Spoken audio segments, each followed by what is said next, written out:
Points of view, you're transitioning from teenagehood to adulthood. Let's talk about it.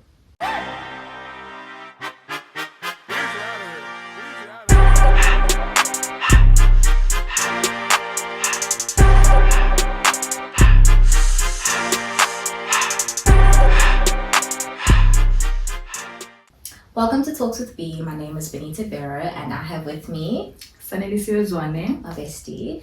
And today we're going to be talking about the transition from teenagehood to adulthood, the most ghetto hood in the entire world.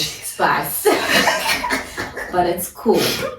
So we are going to, I guess, jump straight into it. So we are both 21 right now. She's turning 22 this year. Get so old. old. Get old. Ew. Ew.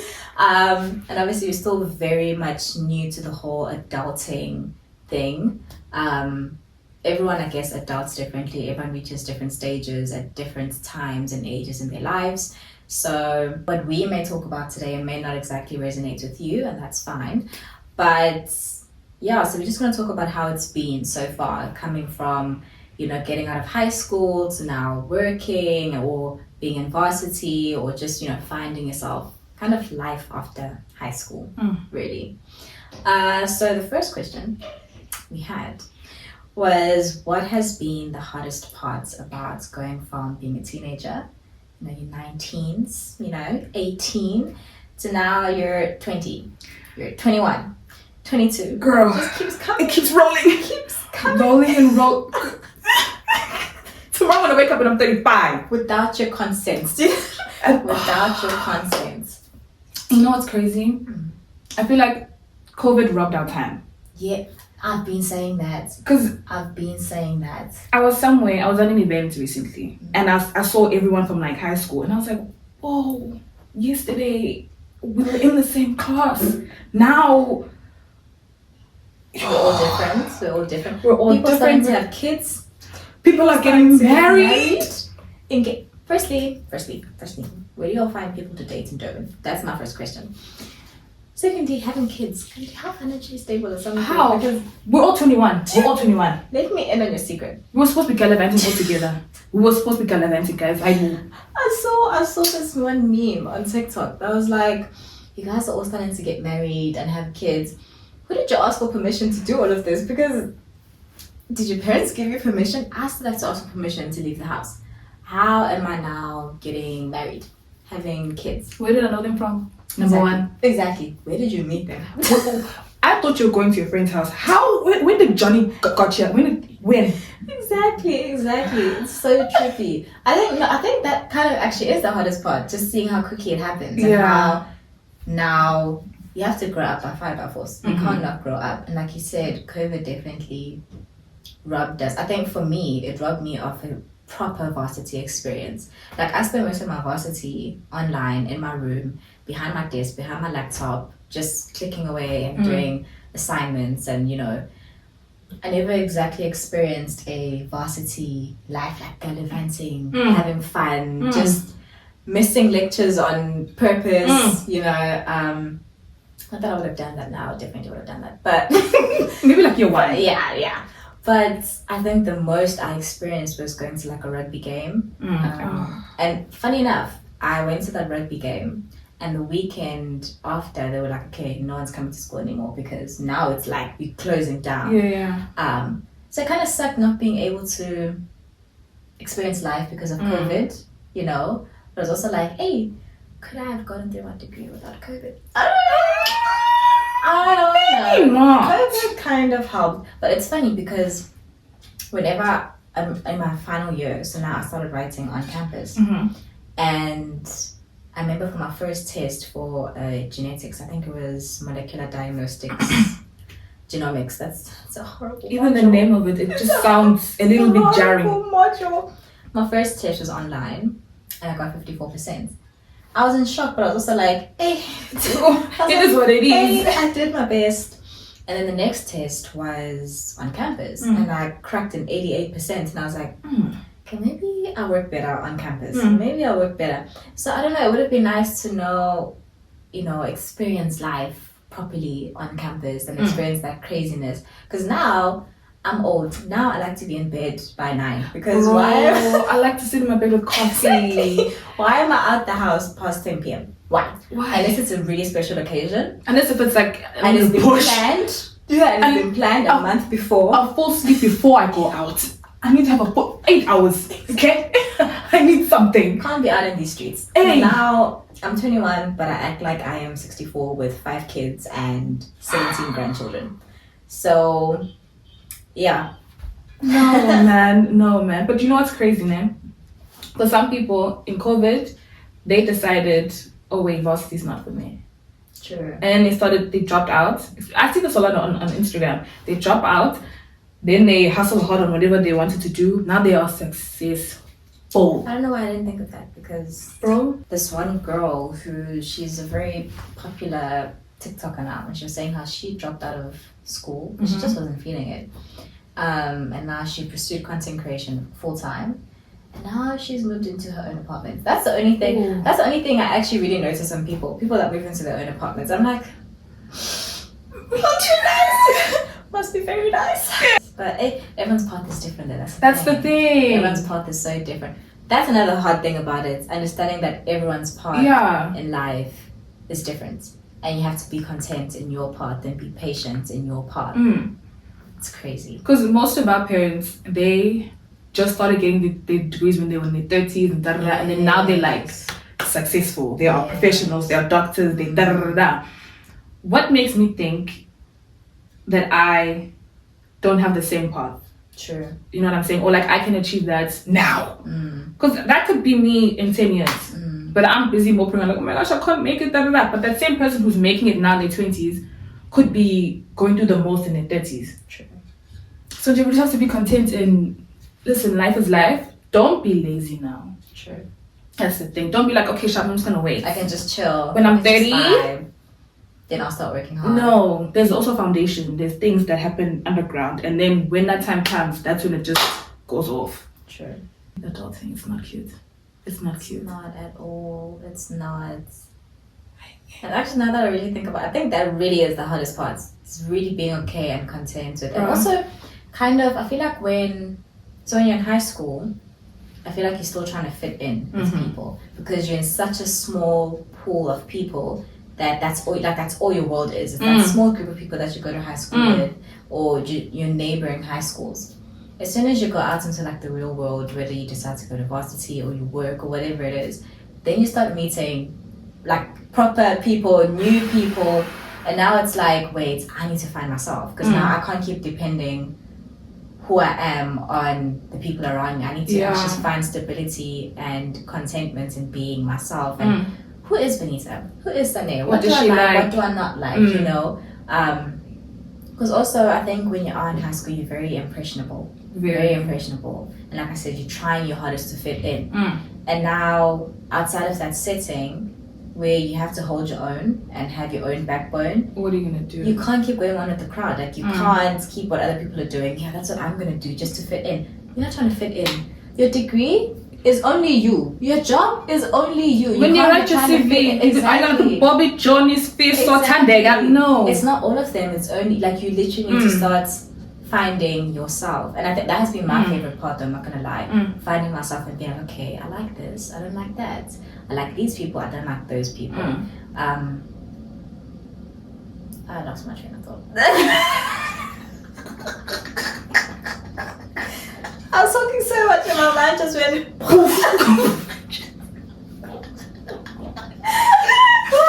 Jesus Lord. Okay. No, but to piggyback off what you said.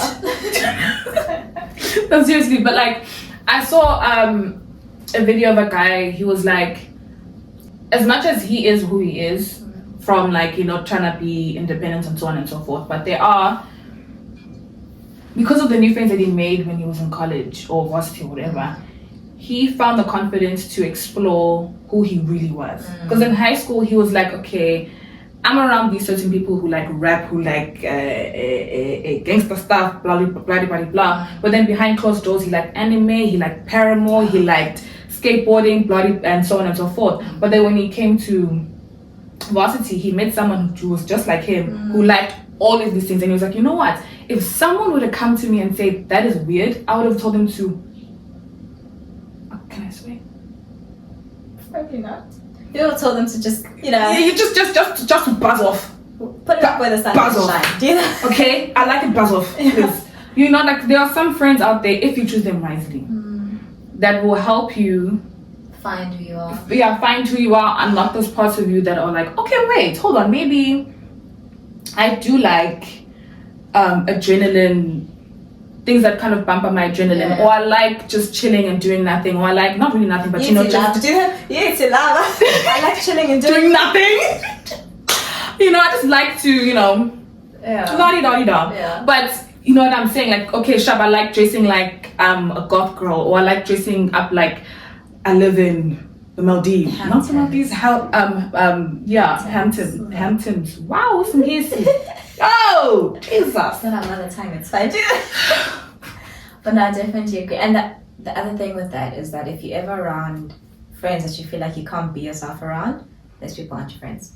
Cut those people off, because that's the whole idea of having friends, people that you feel that you can be the true and like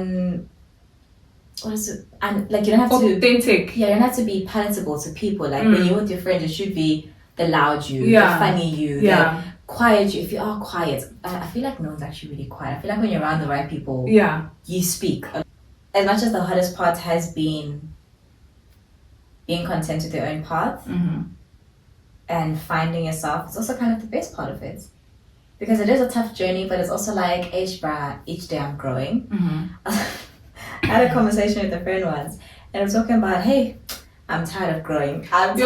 There's days where it's just like, I don't want to grow today. I'll talk to God, I'll be like, God, I think I'm tired of the growth for this week. I think this week I've done enough, you know? Because let's be honest, you do get tired of growing. Every day I must undergo circumstances, obstacles, jumping over barrels and hoops just because I'm trying to grow as a person. Stress. Some days, it's not even like I want to be toxic. I just want to sit and be nothing. I just want to jump to the part where I've done it all. Yes, I'm just good. I'm tired of growing. But growth it's a beautiful thing. It's unfortunately an amazing thing. Yeah. Unfortunately, it's a good thing. Yeah. Unfortunately.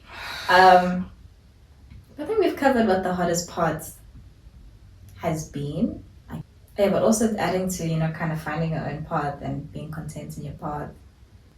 It's the same thing really, you know, not comparing yourself to people that are around you. So yeah, not comparing yourself to people that are around you, be it your family, your siblings, your friends, your boyfriend, your whatever. It's so important to not compare your journey to theirs, because everyone, like I said, everyone's journey is just so different. And if you're stuck on hoping that your journey will be the same as someone else's, you're in for disappointments. I'm sorry. I have to be the one that tells you, but you're in for disappointments. So, hey, bruh, if you're going from that stage of being a teenager to adulting, and you're 20, you don't always have to know what you want to be now. Like, you still have so much time. Some people only know what they want to be when they're 40. Literally. And that's okay. I think there was a... Whoa, that's very scary. Hold on. It's a scary reality that you might not know what your actual purpose and path in life is until maybe you're 40. And it's like, what do you do during that whole time? You saying that actually reminded me of something. There's a YouTube channel that I kind of follow or whatever, and there's this one particular person who I think it was their birthday or whatever the case may be, but they had their like whole life story and what they did. Yeah.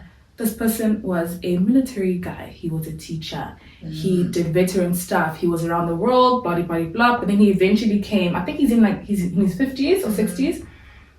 He ended up being a content creator, fitness person. And I was like... It's crazy that's where life will take you. Wow. It's crazy. He went from being like all these like big titles that he thought were okay, but then eventually ended up in a place where it's like, I just want to do fitness and share it on YouTube. Yeah. That's all I want to do. Yeah. And I feel like with that though, the reality of that is that if you're somebody that maybe hops from one thing to another, people around you may see you as, oh, you're not serious about your life. You know, you don't know what you want. And it's like, that may be heavy criticism to take, but take it because it's actually good. You're not, I think there's this quote by, I don't know who it's by, but I've seen it on TikTok. And I think the guy says, the people that really, if you decide in your life that you want to be a doctor, you want to be a lawyer, you want to be this, you want to be that, that's your punishment, because then the rest of your life you're just going to be that. You don't allow room for being anything else. You don't allow fluidity for being something different, being something greater than what you thought you would be. And that's not to say, there's people that are so certain on what they want to be, but this is just us saying to people that don't know what they want to be, that are still very confused on, this is the path I want to take in life, this is where I want to end up. If you don't know that, that's fine. That's okay. You might only know that literally when you're 60. I know I keep pushing the ages, but it's the truth. Yeah, it's the truth. I think Vera Wang only designed her first dress when she was like in her 40s.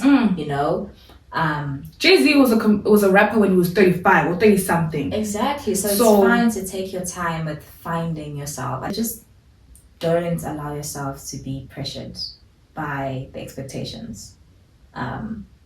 Live your life, bruh. Like YOLO, for real. For real. But I think we've talked enough about that. So our second topic is, do you now look forward to growing up? Or do you kind of, look back at the good old days and be like, I want to go back. I want to go back. It's a 50-50 with both. Same. Because high school, primary school, it was a little bit of a shaky time. It was. But then looking forward to growing up and being fully independent of my... Listen here, I don't make enough to buy my own house. Yeah. But the money that I make, spending it is it's hard on my heart. I don't want to spend my money. Okay? If I want to spend my money, I want to buy food, I want to buy a watch, I want to buy clothes. But even so, I'm like, why am I buying these things by myself? Where are my parents? Where are they? Yeah. It's like, no, but I'm still a kid. I'm still a kid. I'm grown, but I'm still a kid. I'm still a baby. Oh my God. Exactly. But then, I don't know. If I were to go back, I'm changing my life. Like, but then changing your whole life. A lot of effort. That's a lot of effort. Because then, if you completely change it, would you still meet the same people that you've met? Will you still go through the same thing that you went through? Girl, we might not have been friends, girl, if I went back and changed. That would not have happened. We're twin flames. We would have found each other. It's fine. We would have found each other. It's fine. But like, it's such a... It's a trippy thought. It's a very weird thought. Because That's the thing to me though, that life is so crazy that I don't know if anyone else thinks of life like this, but I think of it as, let's say you're at a robot and you turn left. Left could lead to a completely different life. Right? Completely different life. I think about that every day. You go left, you might get into an accident, you die. You go right, you might, I don't know, make it home safely, whatever. But it just feels like every tiny decision can literally just alter how your life goes. Which is so weird for me, because I'm also like, but God has already planned out my life. So whatevever's meant to happen is going to happen. But also I do feel like, but to me, it's so crazy to the point that sometimes... I think, because I have something, okay, just say it. Sometimes in the morning when I'm getting ready. Just say it!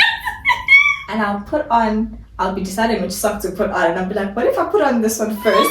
It changes my day. What if I put on the other one first? Same. Sometimes, no. I'm crazy to the fact where it's like, if I switch on the lights now.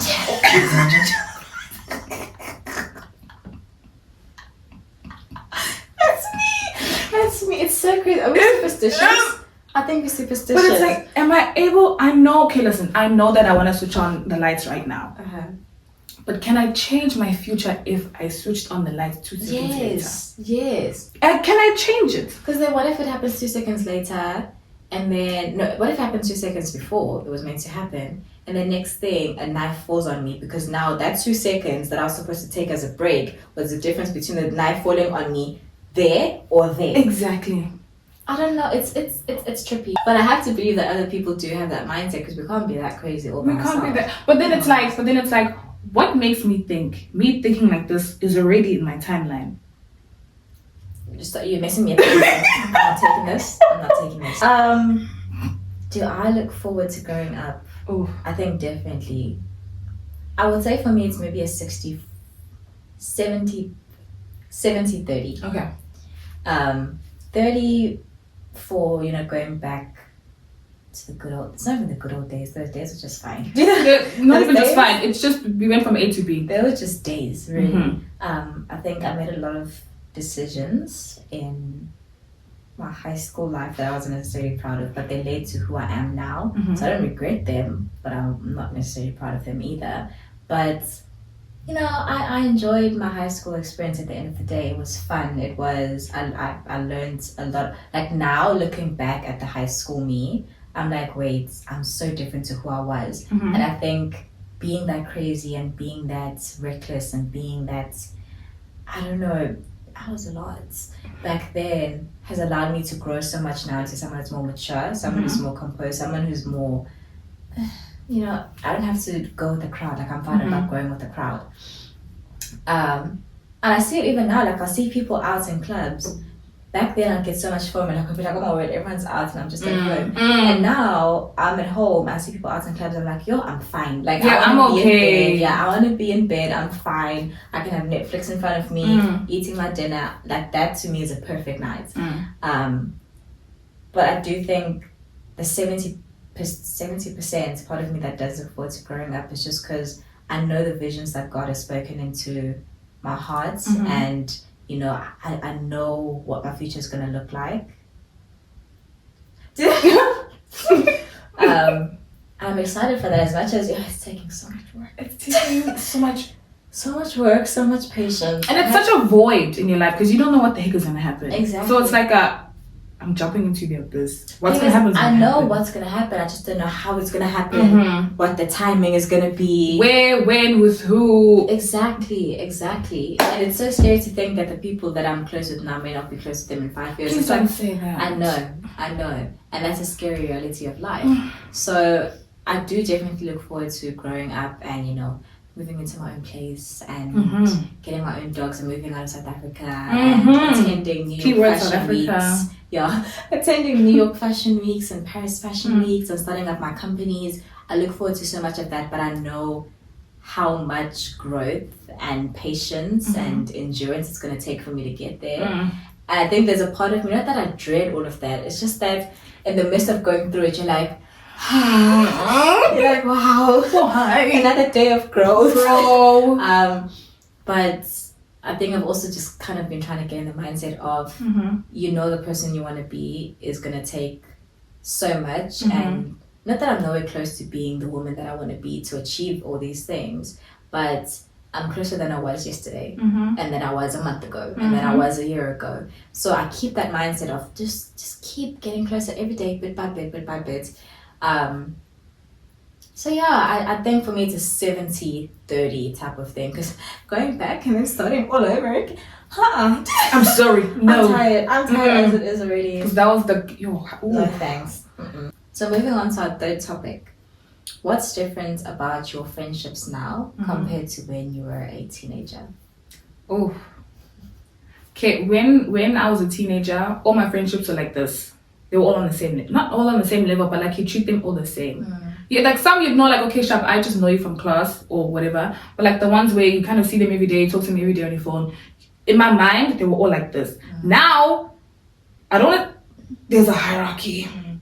There's a hierarchy to how deep. To how deep they are, how much I'm gonna share with you, to what I need you for, and so on and so forth.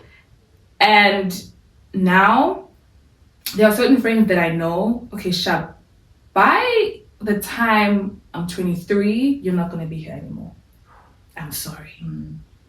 We're just kind of, you can even feel it, because like the communication is dwindling. Yeah. We keep talking about the same thing over and over again, and it's like, now I'm not even trying to put energy in what we're talking about.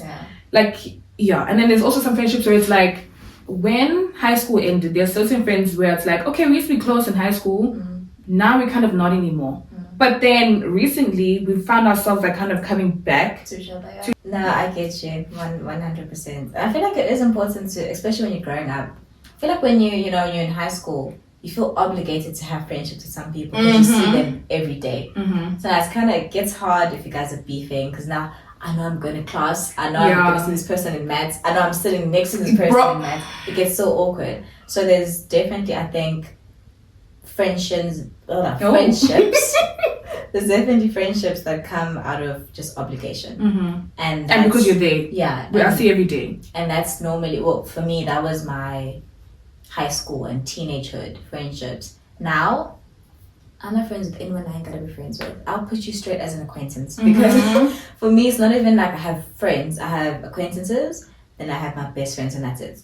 Like, there's no in between, there's no which maybe is a bit bad, but I don't. There's no time to be wasted. Everyone, like, and even when I say acquaintances, it's still people that I know I can go out with. I can still have fun with you, but I'm not gonna. If I'm having a breakdown, I'm not gonna come and speak to you about it. Yeah. But I mean, if you need me, I'm gonna be there for you though, because I feel like I don't mind being there for people. I love doing that for people. But yeah, true. Exactly.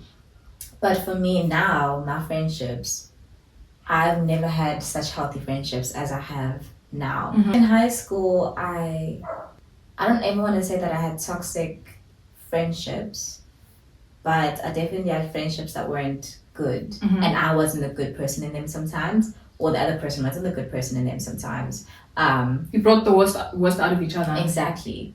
And friends that I didn't exactly trust either, and friends that I didn't feel like I could be me around. I felt like I always had to keep a facade of who they think I am, keep that up.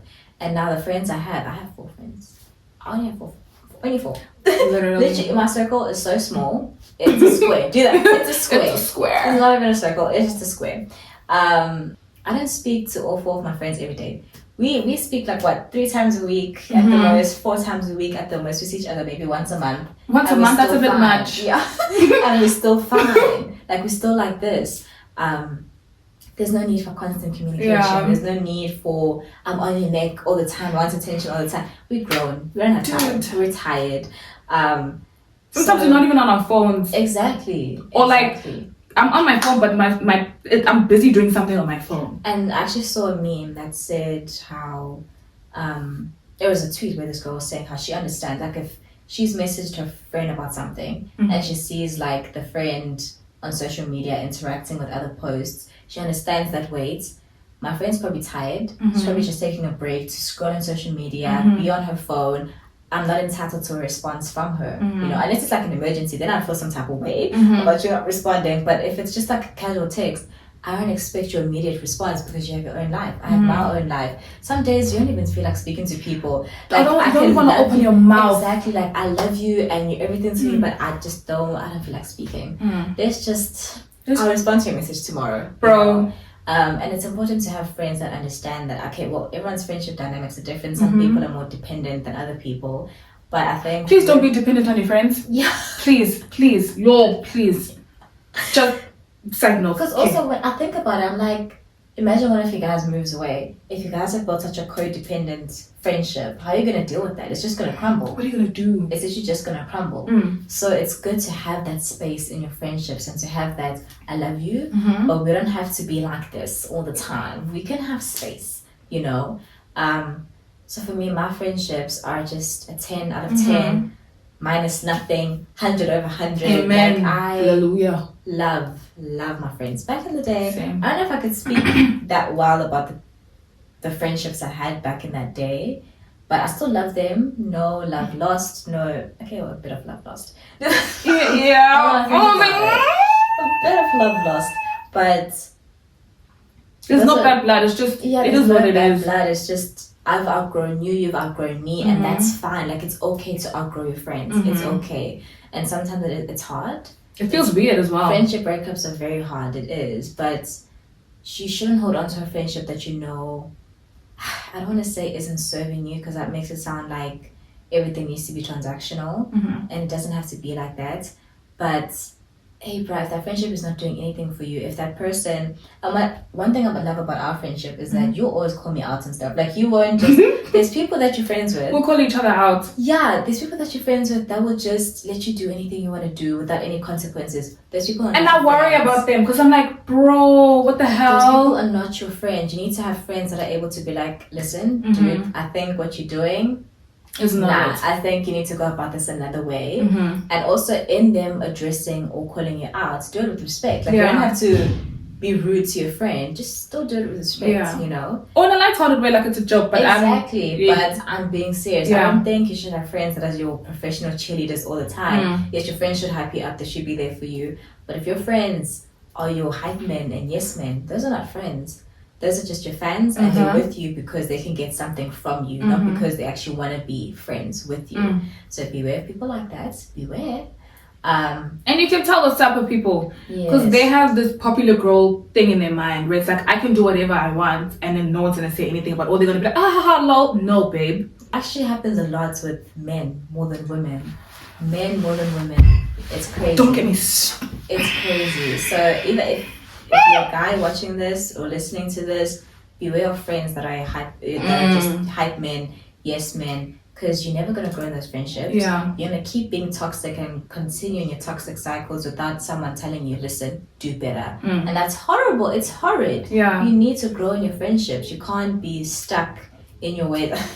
I was watching a series once and it was Brooklyn Nine-Nine. And this girl, she was saying, you know, you need to hang out with people that are exactly the way you are so you never grow. Baby girl! And Jake was like, that is a horrible life lesson. It really is a horrible life lesson. Yeah. You should be continually growing in all your relationships. But yeah, I don't know why now it's preaching instead of talking about my personal life. Keep preaching, baby girl. I People feel need to hear. Yeah, people need to hear these things. And that's the whole point of me having my podcast and my YouTube channel, so that people have a safe space to hear the things that they need to hear. Yeah. And have a safe space to feel that they are seen, that they are understood, that, you know. But, you guys, friends are so important. And also, they are very important. friends make or break you guys. Friends make or break you. They impact you so much. As much as you can be like, oh, you know, I have a backbone. I let my friends impact me. They do. They really do. They do. A lot more than you may understand. So please pick your friends wisely. Pick your partners wisely. Just be very... Set boundaries on who you allow into your life. Not everyone needs to be your friend. Not everyone needs to be your friend. You can be cordial. When I see him, I'm like, oh, hey, friend. Not even hey, friend. Hey, buddy. Yeah. What is homie? Hi. Then I'm not going to talk to you ever again. I don't even need to have your number. One thing about me, I'm going to delete numbers. One thing about me. Guys, I think I have maybe 40 contacts because I don't believe in having people's way better numbers. than me. Like, why do I need people's numbers? Yeah. Every single year on my birthday, I look on my contact list and I'm saying, and I delete. I can't do it. You don't need everyone's number, guys. If you want to wish me happy birthday, Instagram. Congratulations, That's Instagram. the thing with it though. It's like, if I have you on Instagram and we're not close friends, why do I still need your number? Why do I have your number? Why? There's but the only people's numbers that I'll keep that I'm not exactly close with is if you're unproblematic. And if you don't post too many stupid stories. If you post too many stupid statuses, your number's gotta go. Blocking your statuses isn't enough. Your number has got to go. Like, every day I'm so hungry. but we're all different.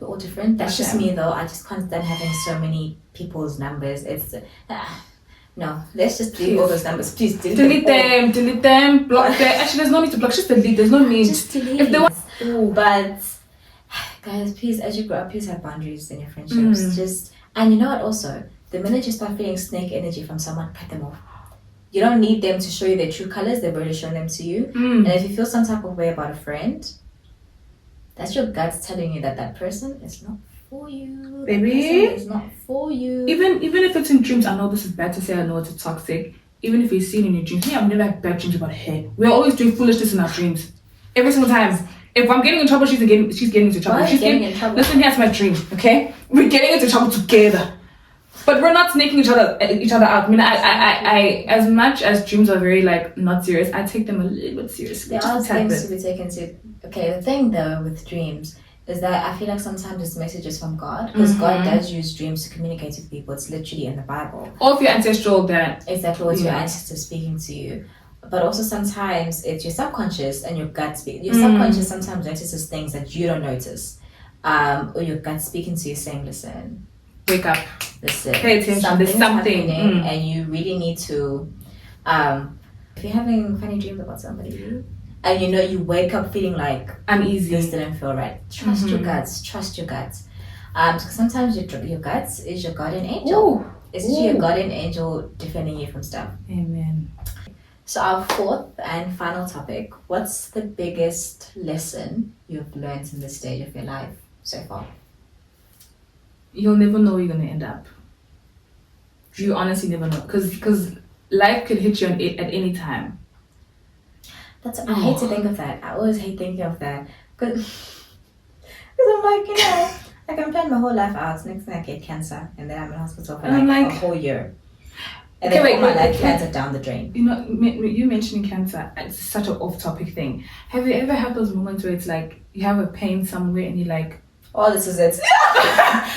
It's time. It's time. It's been fun. Bro, I have pains in not pains, but it's like sometimes I touch my head and I'm like, okay, that was a little bit sore. Brain cancer. It's like, no, yeah. But that is probably not the symptom, but I'm like, no, bro. I was in the shower the other day. Oh. And I was doing the check. Mm-hmm. And it was painful. It's still painful now as I'm holding it. And I was like, but there's no lump. Like, there's no lump. But I was like, I'm ready to cut my life out. Please, not today. I don't want a 4 months to live situation. Please, no. But yeah, no, that's a very deep one. You never know where you're gonna end up. And it seeps into so many other things. One of my favorites quotes, it's not even a quote, I'm just going to paraphrase it, but it just relates to how you treat people. Mm-hmm. When you're up at the top, treat people the same. Like, be decent, be nice, be humble, because life switches up so quickly. Oh. You can be at the top one day, next day you're at the bottom. But also the higher you go, the greater the fall, So yeah, you never know where you're gonna end up, guys. On the topic of or at least on the roots of like, okay, you could end up going through the most. Try your best to live your life the way you want to live it, right? As hard as that may be to do, because some people are going through the most already. Like, having fun, like, is the way that we want to do it. Having fun is really, really hard sometimes. Like, going places and stuff like that is really hard. But then, if I can't leave the house, what can I do to have fun in my room? Or what can I do to like better my future career, my current career, future career, whatever? Like, what can I do to move from A to B in a way that I like? That's the biggest life lesson that I've learned in this stage so far. I guess I think for me there's two. First one, some people may not relate to it, and that's fine. But for me, it's the only reason I've made it this far. You need God. Second one, life is just not that deep sometimes, guys. So, and I'll explain both. So the first one, you need God. For me... Oh wait, God, that could be whatever higher power. If you're Muslim, just a religious... What's the word? Anchor. Thank you very much. A religious anchor. Yeah. But you do you. Yeah, you do you in your own religion. You do you in your own religion, Christianity. Jesus Christ is the way. Hallelujah. Jesus is the way, the truth, and the life.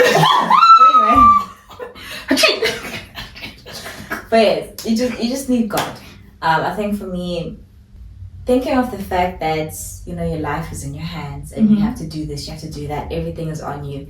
It's such a heavy thing, and allowing yourself to be like, wait, I'm not alone. I'm not walking through life alone. I have God. I can surrender this to God. I can surrender all these emotions, these burdens to God, and ask Him to make my burdens lighter. And just I used to struggle with depression, like horrible depression and suicidal thoughts.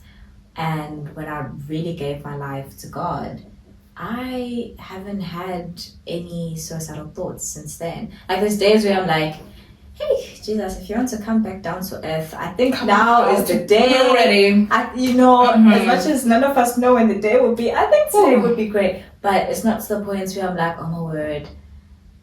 I don't want to touch on that because it's a very sensitive topic that maybe I'll make a whole other podcast about one day.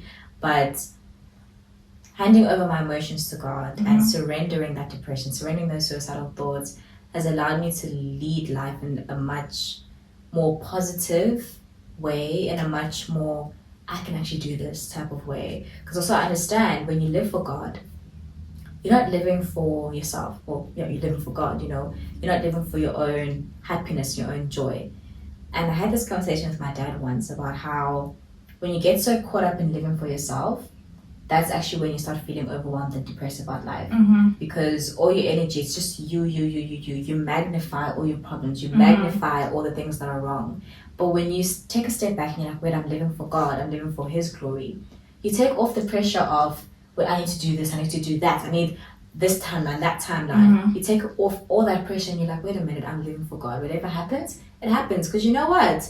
God knows the plans He has for me, plans to prosper me, plans not to harm me, plans to give me hope and a future. I can trust God wholeheartedly and be like, you know what?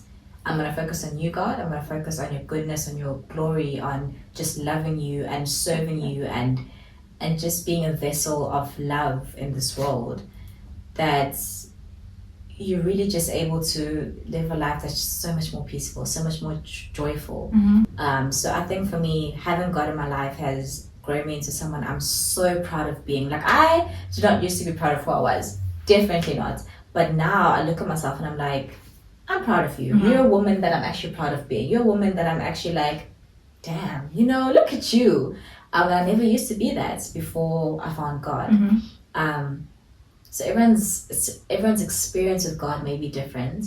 But for me, one lesson that I've learned is that I need God to get through life. My second lesson, life is not that deep, because sometimes it actually really just isn't. You're in a situation, and because you're so stressed, because you're so self-absorbed, you blow it up bigger than it actually is, and then you think it's bigger than it is. And one of my favorite quotes says that whatever you focus on grows, good or bad.